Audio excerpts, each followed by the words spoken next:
Epione pain management and regenerative centre. ఇక మీ నొప్పులు శాశ్వతం కావు.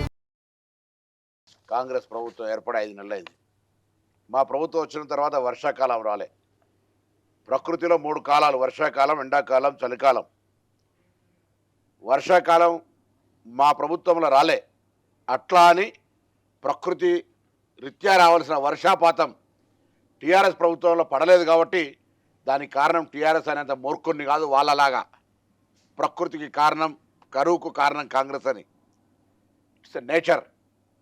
Definitely we are facing. కరువు అనేది వచ్చింది. కానీ నేను ఒకటే మాట చెప్తాను, ఇలా మీకు చిత్తశుద్ధి ఉంటే, టీఆర్ఎస్ పార్టీకి, భారతీయ జనతా పార్టీకి చిత్తశుద్ధి ఉంటే, కరువును ఎదుర్కోవడానికి, కరువు ద్వారా నష్టం పొందిన రైతులను ఆదుకోవడానికి ప్రధానమంత్రి ఇంటి ముందు ధర్నా చేద్దాం. ఇక్కడ ముసలి కన్నీరు కాల్చి దీక్షల పేరు మీద చేసేది కాదు. దీన్ని మీ ప్రభుత్వం ఎందుకు నివారించలేకపోయింది? ఒక యాక్షన్ ప్లాన్ తయారు చేసి ఎందుకు అమలు చేయలేకపోయింది? మీరు అదే మళ్ళా మాట్లాడుతూ, ప్రకృతికి సంబంధించి వర్షాపాతమే తక్కువ ఉన్నప్పుడు, నీటి నిల్వలే తక్కువ ఉన్నప్పుడు, ప్రాజెక్టు వారీగా నీటి నిల్వలకు సంబంధించినటువంటి ఇబ్బంది ఉన్నప్పుడు బెస్ట్ మేనేజ్మెంట్ చేసింది మా ప్రభుత్వం. ఇరిగేషన్ పరంగా 10-15% ఎక్కడైనా ఇబ్బంది కలిగే అవకాశం ఉండొచ్చు, కానీ వీలైనంత వరకు ఇరిగేషన్ నీళ్ళు ఇచ్చినాం. దాంతోపాటుగా డ్రింకింగ్ ఫెసిలిటీకి సంబంధించి హైదరాబాద్ నగరంతో పాటుగా కార్పొరేషన్లు, గ్రామ పంచాయతీల్లో అన్ని రకాల యుద్ధ ప్రాతిపదిక చర్యలు తీసుకున్నాం. నేను అందులో భాగస్వామిని. నేను హైదరాబాద్ ఇన్ఛార్జ్ మంత్రిని.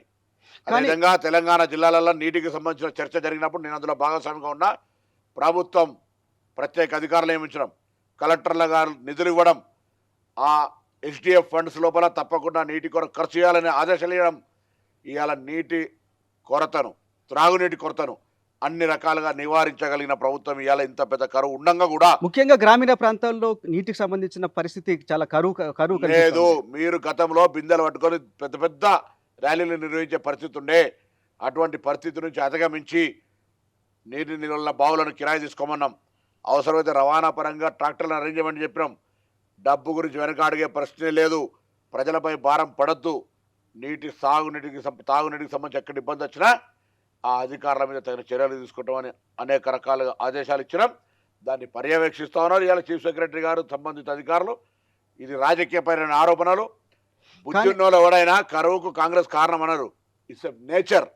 నేను టీఆర్ఎస్ కరువు కారణం అంటలే, కానీ వాళ్ళ ప్రభుత్వం నాడు వర్షాకాలంలో వర్షాలు సరిగా పడ్డప్పుడు ఆ రోజు ఉన్నటువంటి సిస్టమ్ లోపల 2-3 రోజులే వర్షం పడడం వల్ల భూగర్భ జలాలు లేవు. ఇవాళ కూడా హైదరాబాద్లో మేము ఉపయోగించేటువంటి ఎల్ఎండి వాటర్ కంటే కూడా ఈరోజు ఎక్కువగా వినియోగిస్తూ ఉన్నాం. కానీ త్రాగునీటి కొరకే వినియోగించబడతాయి. వాళ్ళకుండే అపార్ట్మెంట్లలో, ఇళ్లలో భూగర్భ జలాల బోర్వేలు లేవు కాబట్టి ఇబ్బంది అవుతుంది. కరెంటు కోతలకు సంబంధించి గ్రామీణ ప్రాంతాల్లో చాలా కంప్లైంట్లు వస్తున్నాయి. కరెంటు కోతలు ఎందుకు మొదలైనాయి? టీఆర్ఎస్ ప్రతినిధిగా మాట్లాడద్దండి. ఎక్కడ కరెంటు కోతల్లో ప్రజల ప్రతినిధి, ఎక్కడ రిపోర్ట్ ప్రజల పక్షానే మాట్లాడుతున్నారు. మీరు ప్రశ్నిస్తే మీడియాకు ముద్రేయకండి. లేదా నేను ఎందుకు అడుగుతున్నా అంటే, నిరాధారమైన ఆరోపణ చేయొద్దు. ఒక ఆధారం ఇవ్వండి. ఇక్కడ ఫలానా టైంలో కరెంటు పోయిందని నాకు ఇవ్వండి. తప్పకుండా అక్కడ సంబంధిత అధికారి చర్య తీసుకోవడం కాదు.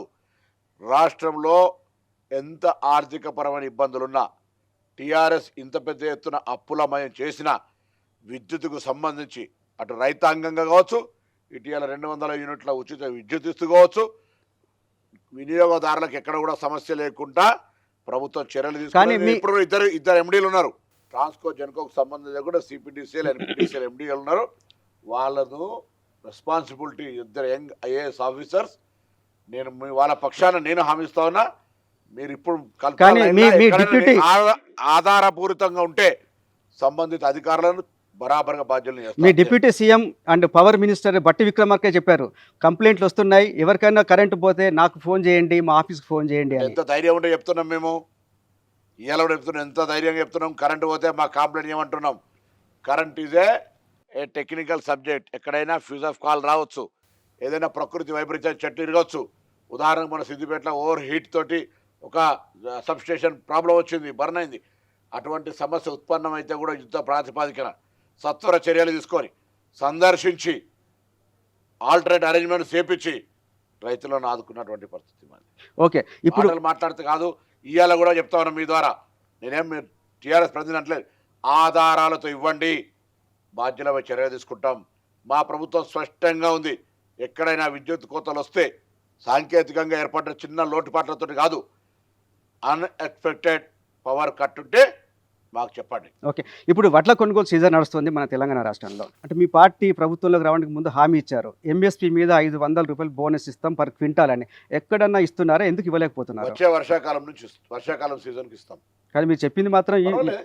ఆర్థిక పరిస్థితి ఈ రాష్ట్రంలో మొత్తం అప్పుల పాలు చేసింది కాబట్టి అట్లా హామీలు అడిగేటోళ్ళ గురించి అయితే మీరు నిజంగా 3016 నిరుద్యోగ వృత్తి ఏమైందనో, డబుల్ బెడ్రూమ్ ఏమైందనో, దళిత 3 ఎకరాలు ఏమైందనో, తెలంగాణ నిరుద్యోగుల ఉద్యోగాల గురించి అడిగితే బాగుంటుండే. 10 ఏళ్లలో ఓకే, మీరు బోనస్ ఇవ్వట్లేదు, ఇవ్వలేకపోతున్నాం అంటున్నారు. ఇవ్వలేకపోతున్నాం అనిలే, వర్షాకాలం పంట నుంచి ఇస్తాం, 4 నెలలు అయింది. అదే ఈ సీజన్ ఇవ్వలేకపోతున్నాం అంటున్నారు. అట్లా ఎందుకంటున్నా, వచ్చే సీజన్ ఇస్తున్నా అంటున్నా కదా. ఓకే, మీరు ఎంఎస్పీ మీద 500 రూపాయలు బోనస్ అన్నారు, కానీ ఇప్పుడు ఎంఎస్పీ కూడా రావట్లేదు. ప్రభుత్వ నిర్లక్ష్యం వల్ల ఎంఎస్పీ కన్నా 500లకు తక్కువగా అమ్ముకోవాల్సి వస్తుందని చెప్పేసి బండి సంజయ్ గారు మొత్తం పర్యటనలు చేసిన తర్వాత చెప్తున్నారు.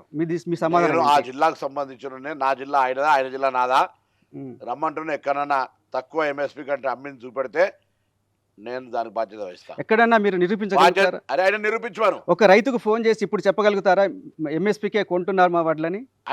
నేను కాదు నిరూపించాల్సింది. నేను చెప్తాను, ఇలా ప్రభుత్వం తరఫున ఎంఎస్పీ కంటే తక్కువ అమ్ముకోవద్దు, ఎంఎస్పీకి బరాబరం కొనుక్కుంటున్నాం, గవర్నమెంట్ తక్కువ 500కు తక్కువ అమ్మినా అని చెప్తున్న బండి సంజయ్.